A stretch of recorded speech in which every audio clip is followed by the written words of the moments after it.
Oh, the Edison. Can we diverge a little bit? Welcome to Show Way to Taradise. We're talking about downtown Disney.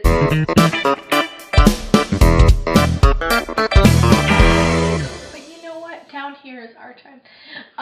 But in all actuality, like, really, this whole land in Galaxy's Edge, I know I'm holding a big, like, candle to it, but I really feel like it's going to be an immersive, really fun aspect for this fandom that really, like, what do we have? Star Tours?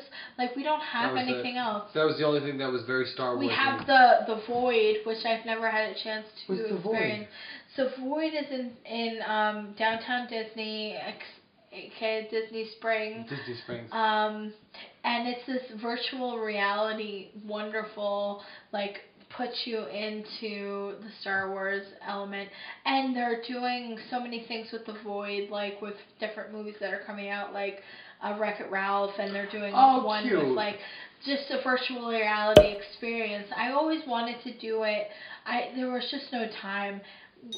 We were there a week, and I say only a week, but it really is like only a week. It passes a week so isn't quick. long enough in Disney. If you really want to really immerse yourself in Disney, you need a solid week and a half. 12 days. I would say a week and a half to 2 weeks. Yeah. Yeah. I guess 12 days. Yeah. Yeah, I feel like 12 days because the first 2 days are really traveling. So whatever you can get done on traveling days are always just an added bonus for me. And I suffer the jet lag. I always take the earliest flight out. I never do the great thing within, waiting for normal time to fly and flying out. What we did this time was we flew out the ass crack of dawn. It was like 5:30 in the morning, and we flew, and we were there comfortably by 11 o'clock. We signed in to our hotel. We went to downtown Disney, aka Disney Spring, and we were able to have lunch at Disney Spring comfortably. Came back to our hotel. By that time, our hotel room was ready. We were able to check in, comfortably sit our stuff down, and then go to Hollywood. We went to Animal Kingdom. And it was a nice like way of doing things, but like you do suffer from jet lag. A little bit. Yeah. A little bit.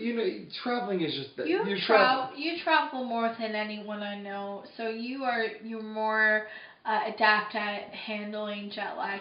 But for the money, I would not do a layover. It's a 2-hour flight for us. We live in New Jersey. I don't think it's worth it. I did the layover to save the money. And the thing is, like, I just think that it's worth $50 more to not have that layover of 2 hours, and we're there. But you know what it is? We got round trip tickets with the layover for $150 a person. Opposed to what I spent was at least $300. So we saved almost $100. Yeah. So $200 total.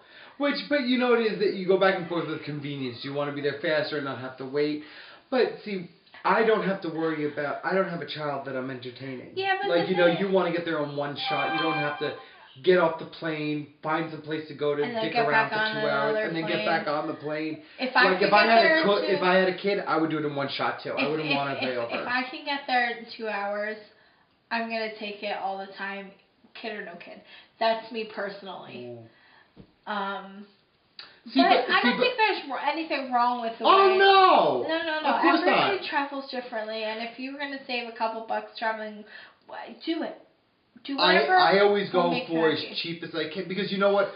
Where I save in the airline, I'll waste a little bit of time, but we make it up with, like, something fun. Like, we'll find a cute place to eat at the airport. Yeah, you guys went to the Edison. So, you got to go to the Edison. Hands down, one of the coolest places to eat. So bad. And we've been to a couple places. We've been to Raglan Road. I've been so many places in downtown Disney. So Edison's a new restaurant. Disney Springs. Disney Springs. It is wonderful. Oh yes. Like, what a wonderful place. Like where they drop you off on the bus for Disney, you get to be immersed in all the high-end I was looking around, and Megan goes to me, she's like, I don't recognize where we are. And I was like, I don't either. Oh my goodness, Disney how Springs, has this changed? or downtown Disney has changed tremendously. The place that we were in, where you get dropped off at the bus stop, was actually a parking lot the last time I was been there. It's amazing. How incredible. So the Edison is a new restaurant that has opened within the past 12 months. I'm a little bitter. It replaced my absolute favorite place in the entire world, which was the Adventurers Club. I never. If you've never been at the Adventurers Club, it was a club in downtown Disney, on Pleasure Island, and the Adventurers Club was the most fun place, and you would love it so much. If it was ever, you would never go anywhere else to drink and have fun. Yeah. They serve food too. Fun. If they serve these amazing drinks called congaluches. That's what you guys tried to recreate that one time at the party. Yeah, amazing places. It's so fun. It's such a fun atmosphere. One day I will share it with you via YouTube, but it's just something that you have to experience in person. I wish they would have something like that for adults to experience, other than, you know, just a regular lounge. Absolutely. It was such a wonderful place. I would pay $25, if not more, just to get into the Adventurers Club. Right. It's just a fun atmosphere. Unique place where, you know, actors are all around you having a really fun time, doing really fun things. I have to show you via YouTube. All right. I'll try to reenact it for you, but the magic. It's also where Megan said I love you for the first time. Oh. So I have to tell you, there's never going to be a better place than that. You know what I mean? Like, in your personal, like, history, like, that magic will never be created. But it was created with a restaurant that's fabulous, that I love. So I hear, so that's what I hear. Is that so the Edison is delicious. Phenomenal. It's imagine like. So tell me about the bar. So I know that you guys went to the bar before you went up to your table. So let me tell you, awesome experience, awesome guest relationship. The bar is styled. It's okay. So you walk into the top level. It's themed after a 1920s flappers bar meets steel punk. Amazing. So a lot of black wrought iron, a lot of cast iron, black brown leather. The girls are dressed like those 1920s, not flapper costumes, but very similar without the little beads. I got you.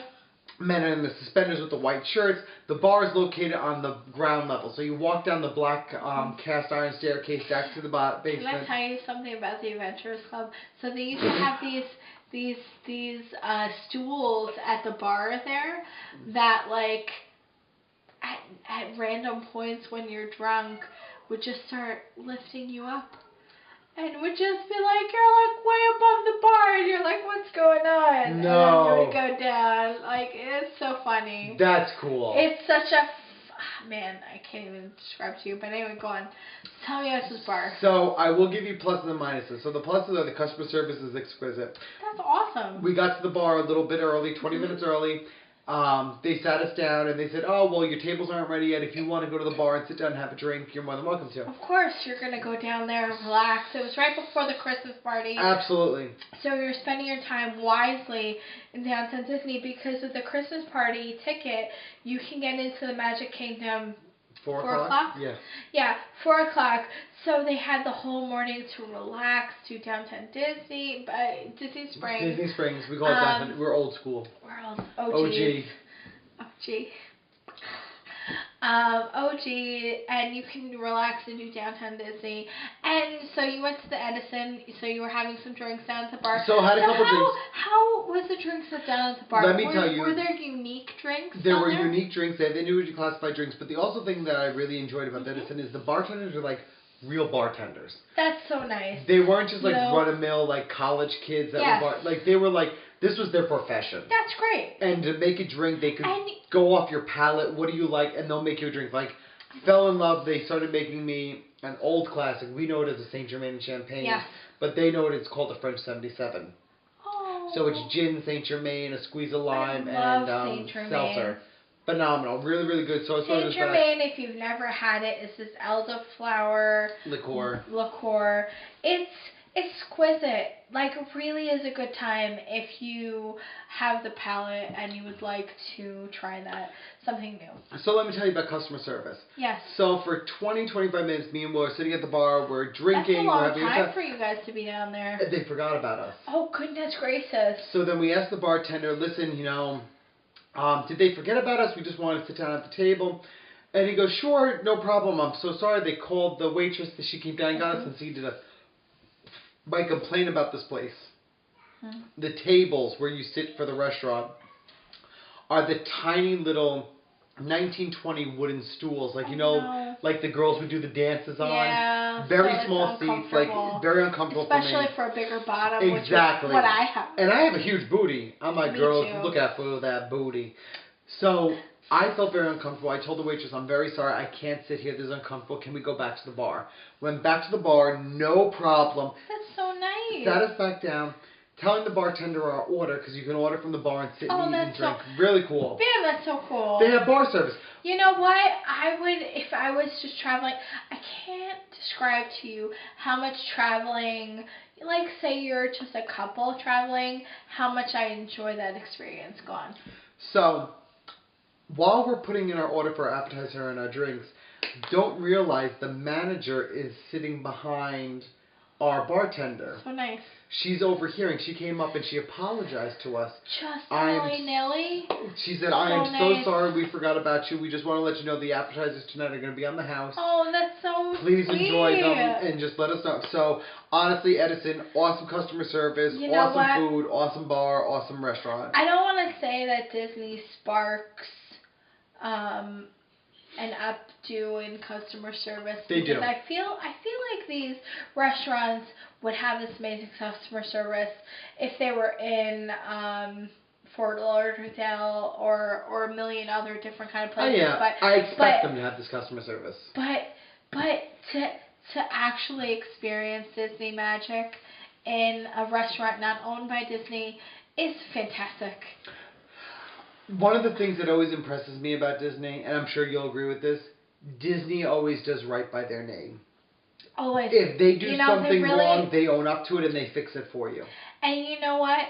They might not be wrong, and they still go out of their way to fix it. If you perceive it as being wrong, please don't be that person that takes advantage of the situation. Yes, I agree with you. But they really do a wonderful job. When I was a child, they messed up on our sleeping situations between myself, my grandparents, and that sort of thing. We were all going down for the very first time, and they fixed it. Do I think that you should go out and, do this normally? No. But what I'm saying is that there is Disney magic. There is Disney customer service, and I do feel like, do I feel like it's gone down in previous years? I do, but it is still alive and well. And the more that it is cultured and the more that it grows is wonderful. You know what I mean? Like that Disney customer service. That is why we've returned to Disney. I will say, you know what? It's not a theme park. As much as I dislike Disney, I really don't dislike Disney. I just don't love it as much as my spouse and my friends like Disney. But I will say Disney holds up to their reputation. Disney holds up to their name, and they consistently do well. And put out a good product, which is not a case that others can say. Agreed. The kind of Disney magic that is being down needs to be fostered by good management and a good, quality cast member vibe. Yes. Which, it's just, especially with the union wins that we've gotten lately, I say we like I'm a part of the situation, which I am very much not a part of the company anymore, but the wins that they have gotten, I just think will bolster a wonderful working environment, and the fact that they're getting paid a living wage, which is wonderful. I agree with you. When I was working there, it was $6.22 an hour. So let's just put it into perspective of what I used to achieve at Disney. $6.22. Can you break that down into what that is for the week? It's like $26 an hour. $6.22. $6.22 an hour. Sorry. Yes. That's less than $18,000 a year. It's like $200 a week. But they also give you dorming and food? No. What do they give you? This is when I was working just for Disney. So they don't give you anything? They don't give me anything. But Disney's a happy place to work. And you got discounts on tickets. My favorite part about working for Disney was working for and being a part of the magic. My favorite part to this day is to make someone else happy. I like buying things and doing little things to make someone happy, to make someone smile. It is my life. Like, I love that. I know as a Slytherin you might not agree, but my favorite thing is like to buy something stupid and small and like watch your face as you open it. It's my favorite thing.